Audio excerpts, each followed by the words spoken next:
Welcome to the Coach's Edge podcast, dedicated to teaching, sharing, and learning the game. I hope you guys have enjoyed the 3 episodes per week for the month of October. It's a podcast basketball-ish type month, right? It's the unofficial start to basketball season. So I hope that you've enjoyed the extra content. I don't think I'm going to be able to keep that amount of production up throughout the course of the year. But I said, hey, if you're ever going to hit the gas on the podcast, why don't you do it in October, because everybody's preparing for the season. Now, on this topic of talking about, well, first things first, we have a coaches clinic up, a thumb area coaches clinic. If you are in the state of Michigan or the surrounding area, it is on November 13th. It's a mini clinic. It's 2 p.m. to 5 p.m. First time ever running this. It's called the Coach's Edge Thumb Area Coaches Clinic. And we have some awesome speakers: Jay Green, Kingston girls basketball. They've had a ton of success. Semifinal appearance not that long ago. Joe Jacobs, the D2 AP Coach of the Year last season with Frankenmuth girls basketball. Coach Archer of SC4, St. Clair Community College, is going to speak for an hour. He's our main speaker. Misty Kramer, who does a lot of team building exercises with different businesses from, schools, real estate, church groups. And then I'm going to be speaking as well. We may have one other Hall of Fame special guest. I'm just going to put that out there. Okay. So if you are in that area, you want to come to our first ever Thumb Area Coaches Clinic, you can go to kramerbasketball.com/events to register. Now, this specific topic, shooting more efficient threes. Who doesn't want to shoot more efficient threes? Who doesn't want to make more threes? Now, in order to do that, there's some very specific things that we need to make sure we're doing. And I'm going to use some NBA stats here, although this is obviously not an NBA. This podcast is focused on high school basketball coaches. But with that said, I think there's some takeaways and some things that we can learn. Did you know in the 21-22 season that NBA teams took an average of 35.2 threes per game? 35.2 threes per game. May seem like quite a bit. And in fact, it is. 20 years ago, how many threes do you think were shot in an average NBA game? Any guesses? 20 years ago. This is the 2001-2002 season. For those that would be curious as far as date range, this would be the last three-peat season of the Shaq and Kobe Lakers. That's how long ago this was. During that season, the average team shot 14.7 threes a game. So it has more than doubled in 20 years, well over more than doubled. Now, this is very, very interesting because more threes being shot. What do you think the average three-point percentage was this past season? 35.4%. If you guessed 35.4%, congratulations, you're correct. So we're assuming we're shooting more threes. Hey, we must be getting better as far as the percentage of shots that we're making. So let's look back and see. And if you're watching on YouTube, I'm using Basketball Reference for this. I mean, that's one of the best basketball sites, period, if you're looking for general basketball information. And so you can see on my screen. Go 20 years ago. What was the average three-point percentage? It was exactly the same. 35.4%. Now, with more threes being shot, as you can guess, the effective field goal percentage is higher. 20 years ago, it was 47.7%. And this past season, or the 21-22 season, the effective field goal percentage was 53.2%. So it's a big difference, right? Especially when you're going below and above the 50% range. But if you watch NBA basketball, and you're thinking, how does this translate to myself as a high school basketball coach? If you're listening, we'll get to that. Okay. But if you watch any sort of NBA, there's times where I'm pulling my hair out because somebody will take a quick transition three. And I'm saying that's a bad shot. Like that had a 1 in 10 chance of going in, maybe a 15% chance of going in because it was such a difficult shot. But players are pulling them anyway. Personally, I would love it if, instead of shooting 35 threes a game, maybe they pulled it down to 30 because there's 5 shots a game, possibly out of those 35 threes that you say, man, that had no chance of going in. This is a bad shot. So how does that relay to us as high school coaches?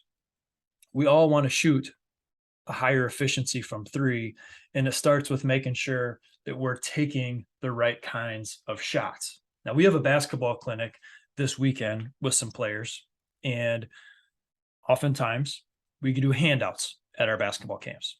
And one of the handouts I was going through was about inside out situations where the ball goes inside and then it comes back out. And so it's one thing to teach your kids how to shoot. It's one thing to teach them how to become a better 3-point shooter.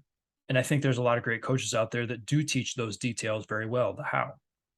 But if we're not teaching the when, the why, the situational acts of shooting the basketball or anything else in the game, we're not doing our due diligence as a basketball coach, and the results may not show the hard work that we've put in, because your kids have been working hard in the gym. They've been working on their 3-point shot. But if they don't understand the types of shots that lead to high percentage makes, we're still not going to shoot a higher field goal percentage. And in this case, a higher 3-point percentage. So here's 5 things that I want to throw at you as far as being able to get the 3-point shots that you want, and then to be able to share them with your players, and they can understand, okay, these are more green light situations as far as when I would want to take a shot compared to a dribble up, contested transition 3, a one pass defense. Hillary hasn't had to contract, it hasn't had to rotate much, and then we shoot the 3 anyway. So number 1, this isn't even number 1, this is overarching. Are we shooting inside out 3s, specifically off of early paint touches? Can you get the basketball in the paint early in transition and then get that basketball back out? A lot of times the defense hasn't fully got locked into their half court defense yet. So if we can push it in early and then get inside out, it's the best of both worlds. 1, they're not set because of the transition piece, the conversion piece, and then 2, it's inside out. So those are some things that we want to have, because if we can catch the basketball in more of that step in type 3, those are great shots for us to be able to have. Anything where we're stepping in, we're more or less stationary, going up into that shot is high percentage. And then when you're shooting around in practice, how do you shoot your highest percentage of shots? Where's the ball coming from? Is it coming from the right? Is it coming from the left? Or is it coming more so from inside out? Usually you're going to shoot better going inside out because you're locked in on the rim. You're already aligned to the rim as you're catching the ball. So we want to create those types of passes during games going to our teammates. Another thing to keep in mind is if you want to shoot more 3s with your team, it doesn't mean you take them just to take them. Don't take them just to take them, because if you're not being specific with the types of shots that you're hunting down, you're not going to get the fruits of your labor, right? So what are the types of 3-point shots that you want to take? We need to make sure that we are recognizing those things as a program, as a whole, and then we're digging into them. So here's 5. Post kickouts. You know, a lot of teams getting away from the post game. I love whether it's even if you're running 5 out, but you got a screening action, a post flash, and then they continue to cut through. Well, if you can hit that post player, everybody can shoot from closer to the basket, right? And so that draws attention. That draws attention from off-ball defenders as well. So be able to get the basketball inside and then be able to get it back out. That's an inside-outside pass. That's generally creating more space with the off-ball defenders, closing out to the perimeter when the pass gets kicked out. That's a good option for a catch and shoot 3. Another one, skip pass. A skip pass, I think, is easier to knock down a shot. And I'm getting very much into my own like basketball philosophy here. I think it's easier to shoot a catch and shoot 3 on a skip pass than it is one pass away.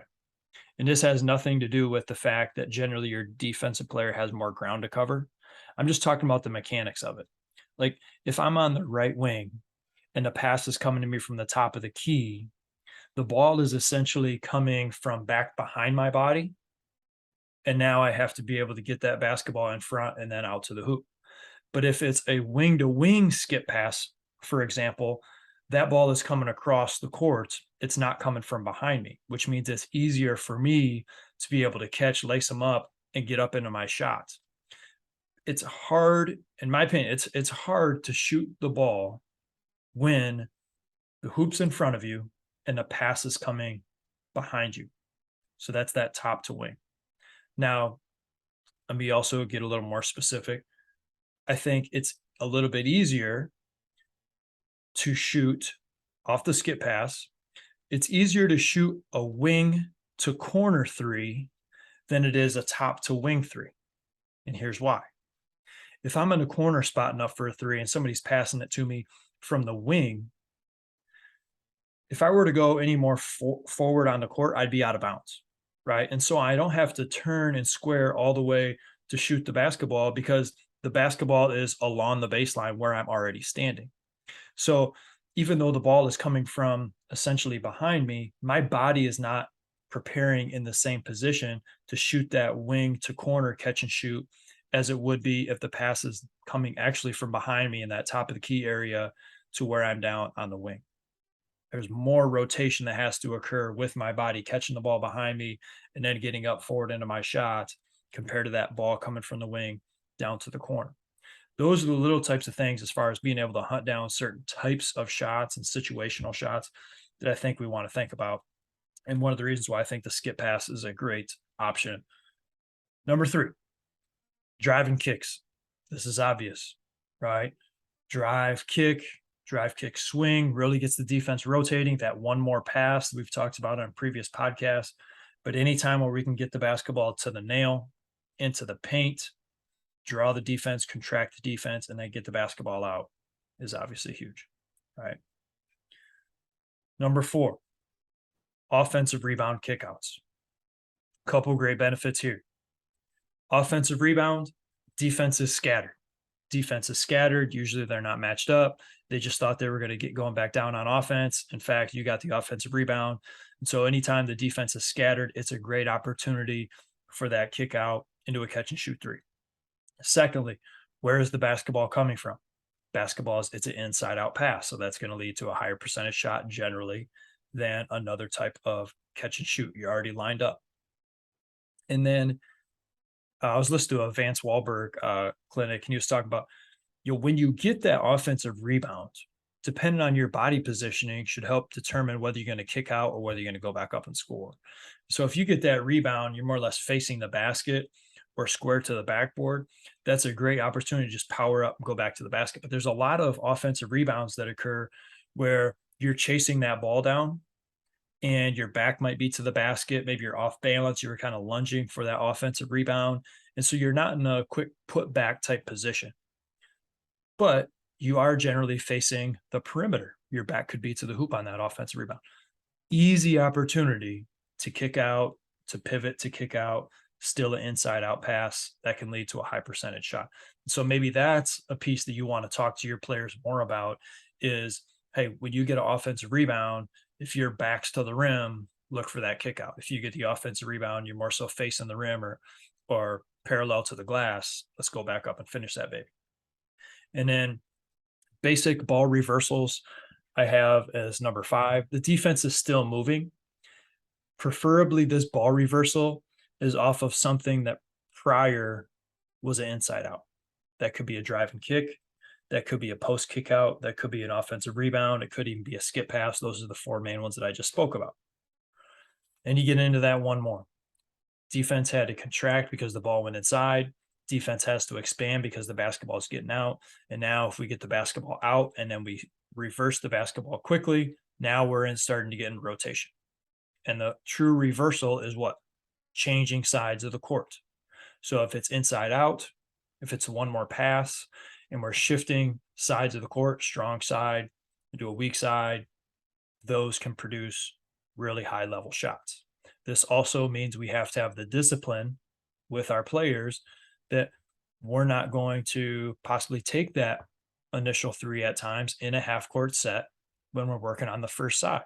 But if we can get back to the second side or even to the third side, now those are more green light shooting opportunities because of the movement that's taken place prior in that possession. Okay. Now, we need to make sure we're practicing those situations if we want our kids to get it. It's one thing to teach it, it's another to emphasize it.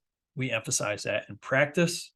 You need to praise it in practice, praise it to the point that it's not result driven. So if you get an inside out open 3, kid misses the shot, we still want to celebrate. We want to celebrate the shot. We want to celebrate the pass, right? That action, the trigger, what occurred to get us that good look, even if the ball didn't go in. We want to encourage our players, if those are the shots that we want to take, to shoot that baby more often. Let it go, man. Let it go, right? This needs to be shown in the drills that we use in our practice. And I pull my hair out, okay, and I'm getting lightheaded because I'm in my late 30s now, so I don't like this. But when we do drills in practice that don't translate to how we play in a game, that's a waste of time. It's a waste of time, right? So what are the shots that you're trying to get in a game? Put those into drill form, make it competitive, make it fun. You can get creative, right? You don't have to do the exact same shooting drill every single day, but it can still reflect the types of actions and shots that we want to hunt down. And then we can get those going. Okay. Inside out. Last thing I want to mention on some of these inside out or these dribble drives, how balanced are we on the drive? How balanced are we on the drive? There's times where kids are driving, they think they're going to score, they're going fast. Oh, I don't have a shot right now. So they kick it out, but they kick it out very off balance. And it is a pass that a kid has to lunge to catch. They have to jump. They're catching it down at their knees. They're catching it 2-3 feet to one side or the other. They're reaching, when in reality, if that was a good pass, they just been able to lace them up, boom, light it. Let's get back down on defense, get another stop. That was fun, right? And so for us to work on balanced drives equal better threes. Everybody talks about driving, the emphasis on 2-foot finishes. I love it. But that can also improve the passing on the court because those kids are driving with, yes, I got an attitude to score. I'm an aggressive driver by nature, but I'm creating for others at the same time, and I'm doing it with enough balance that I can get into a stride stop or a jump stop or an inside outside pivot, and I can hit somebody. And now, because I was on balance, that pass is on much more a higher level location, and now they can lace them up and get that shot up and out. Passing is like shooting, right? If you shoot it off balance, you're probably going to miss the shot. If you pass it off balance, you're probably going to miss the target, the location, the teammate's hands, wherever they like the basketball, right? So we want to emphasize those things as well, okay? So if you can get the basketball inside out with early paint touches, defensive scrambling, great opportunity to get some 3-point shots up. We want post kicks, ball reversals, preferably off of, some inside outside action would be great. Skip passes, driving kicks, offensive rebound kicks. Those are 5 great options to light that 3-point shot up. Okay. Make it rain. Now, with all of those things in mind, I want to let you guys know that I've really enjoyed doing this podcast. I appreciate you guys listening. We are in, almost 2.5 years of the Coach's Edge podcast. It's been slow grow and it's been worth it. I mean, it's been absolutely worth it to get to build relationships with people because they listen to this podcast. They join our Coach's Edge membership. That's been awesome. Secondly, because of that, we are heading into season 3 with Coach's Edge.coach, meaning we're celebrating our 2-year anniversary of Coach's Edge.coach. I had a dream. I had a vision for what I wanted to do for basketball coaches around the country based on the coaches that I was working with firsthand in person running my camps. And if you've been listening for a while, you know that we had this online training program for players, and we had a bunch of coaches buy it instead because they wanted all the drills. And I was like, okay, I'm not that stupid. I can figure out who wants some of our resources, and they're not always the players and the parents, they're the high school basketball coaches. And so that started to build coachesedge.coach. We built the membership site. We built the resources. We have college and high school coaches who contribute hundreds of drills, PDFs, the monthly Zoom calls. We've developed a community. At this point, we have, we might even have more by the time this episode comes out.